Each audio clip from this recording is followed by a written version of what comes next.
Hai, sahabat YT Artikel 2. Apa kabar kalian semua? Semoga kalian semua dalam keadaan sehat.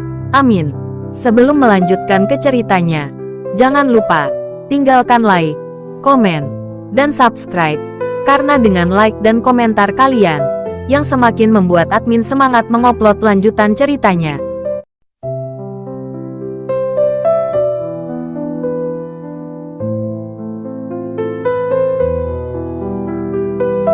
Episode 482. Kisah Aditya, anak bos besar yang berpura-pura miskin. Setelah Aditya memimpin semua orang kembali ke kota Manado, dia segera memberitahu Karisman dan memintanya untuk membawa tim pasukan khusus untuk mengawal Okta dan yang lainnya ke kota berbatasan. Aditya juga secara khusus mengirim Okta pergi. Begitu orang tua itu pergi, dia tidak akan pernah kembali. Okta, lakukan reformasi di penjara perbatasan. Sekarang kamu bisa merasa nyaman. Aditya tersenyum pada Okta, yang sudah diantar ke dalam mobil. Okta sangat marah hingga dia langsung seperti muntah darah. Aditya, kamu bukan manusia. Haha, apakah kamu memenuhi syarat untuk mengatakan ini? Aditya tersenyum dingin. Jika kamu memiliki cukup akal sehat, segera pergi. Jika tidak, putra sulungku dan kedua cucuku tidak akan membiarkanmu pergi setelah mereka pulih dari luka-luka mereka. Okta meraung putus asa. Dia sebenarnya tidak ingin dibawa ke perbatasan untuk rehabilitasi. Ketika Aditya mendengar ini, wajahnya menjadi gelap. Saya hampir lupa. Anda memiliki seorang putra dan dua cucu. Haruskah saya mengirim mereka ke perbatasan untuk menemanimu? Kata Aditya dengan suara yang dalam. Tiba-tiba, Okta tercengang dan tidak berani berbunyi bip lagi. Dia tahu betul bahwa Aditya memiliki kekuatan untuk mengirim Akbar, Arifudin dan Ibrahim ke perbatasan. Tinggallah di penjara perbatasan sampai kamu mati, agar tidak menyakiti gadis kecil itu lagi, dan mendapatkan kebajikan di kehidupanmu selanjutnya. Aditya menepuk bahu Okta dan tersenyum dingin. Okta melotot karena marah. Aditya, sialan. Aku baru berusia 20-an. Kamu ingin aku tetap di penjara selama sisa hidupku? Hak apa yang kamu miliki untuk melakukan ini? Ridwan putus asa, dan dia berteriak pada Aditya dengan marah. Bang bang. Karisman menamparkan Ridwan 2 kali dengan keras. Beraninya kamu masih begitu sombong. Untung aku tidak membunuhmu. Kamu harus berterima kasih kepada Tuan Aditya karena tidak membunuhmu. Berani membunuhku. Ridwan mengutuk. Karisman tidak terbiasa dengan sampah seperti ini. Dia mengeluarkan pistolnya, memasukkan peluru dan mengarahkannya ke Ridwan, berniat membunuh orang ini. Tiba-tiba, Ridwan ketakutan. Lebih baik mati daripada hidup.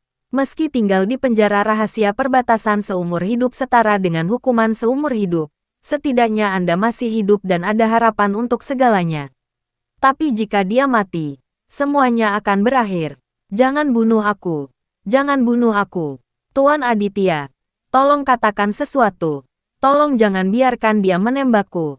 Teriak Ridwan, tanpa ampun meminta bantuan Aditya. Lupakan saja. Karisman, ayo kita bawa mereka pergi, kata Aditya pada Karisman. Karisman kemudian menyerah. Jika Aditya tidak berbicara, dia segera menembak Ridwan. Sebagai Karisman, menembak Ridwan tidak berbeda dengan membunuh hewan. Setelah melihat Karisman dan yang lainnya pergi, Aditya berbalik dan melihat Rianti belum pergi. Rianti, silakan kembali ke taman air. Aditya tersenyum tipis pada Rianti. Rianti juga tersenyum. Mengingat apa yang terjadi malam ini, dia merasa itu sangat mendebarkan. Tuan, saya juga belum menyewa beluga. Apa yang harus saya lakukan? Rianti berkata kepada Aditya dengan nada tertekan. Tidak apa-apa, telepon Nicholas besok dan minta dia mengirim lebih dari selusin paus beluga. Ah, tangan dan kaki Nicholas telah patah. Apakah dia masih bisa mendengarkanmu? Rianti terkejut dan melanjutkan. Bagaimana kalau kita bicara dengan perusahaan lain? Jika tidak berhasil, maka kita pergi ke perusahaan lain untuk membeli. Haha, dia tidak berani untuk tidak memberikannya. Tapi aku akan memberikannya sebanyak yang dia butuhkan. Selama dia tidak menimbulkan masalah lagi, masalahnya akan selesai, kata Aditya kepada Rianti sambil tersenyum tipis.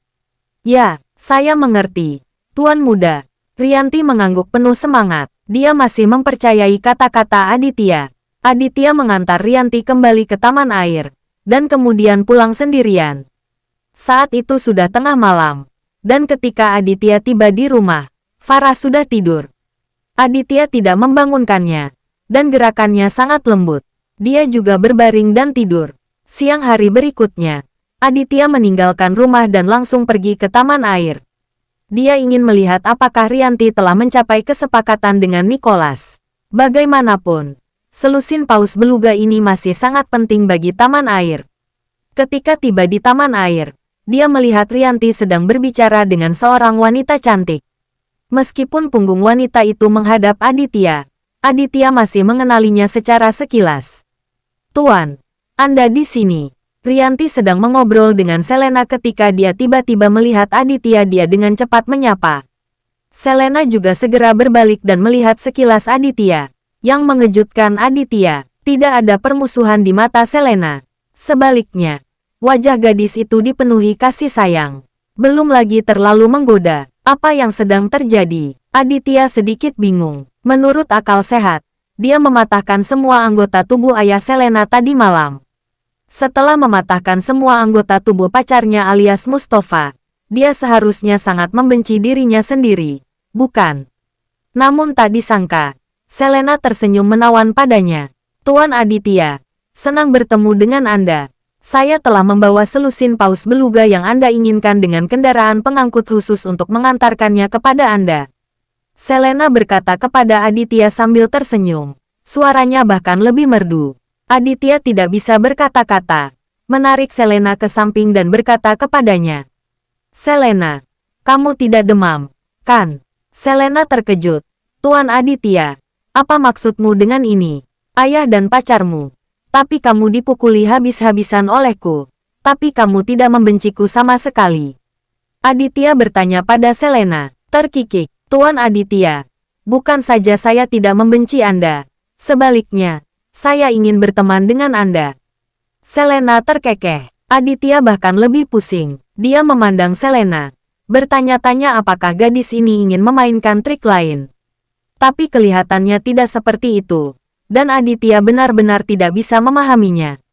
"Saya tahu Tuan Aditya pasti sangat bingung. Faktanya, tadi malam saya mengetahui bahwa Okta, putranya, dan cucunya telah dibawa ke penjara rahasia di perbatasan, bukan?" "Benar," Aditya mengangguk. "Itu lebih tidak nyaman daripada hukuman mati. Meskipun tangan dan kaki ayah dan pacarku patah, mereka tetap menyinggung Tuan Aditya. Jadi itulah harga yang harus mereka bayar. 5 bulan. Lebih baik pulih dari luka-lukamu daripada tinggal di penjara perbatasan selama sisa hidupmu, bukan? Jadi, ayahku dan aku sangat berterima kasih padamu." "Sungguh," kata Selena kepada Aditya dengan senyum. Aditya merasa sedikit tidak yakin ketika mengatakan ini. Dia benar-benar tidak dapat mempercayai semuanya. Apakah Nicholas begitu tercerahkan? Selena ini bukanlah lampu hemat bahan bakar. Wajahnya seperti bunga persik dan hatinya seperti pisau. Meskipun dia cukup curiga, Selena menyanjung Aditya. Dan Aditya menyambutnya dengan senyuman.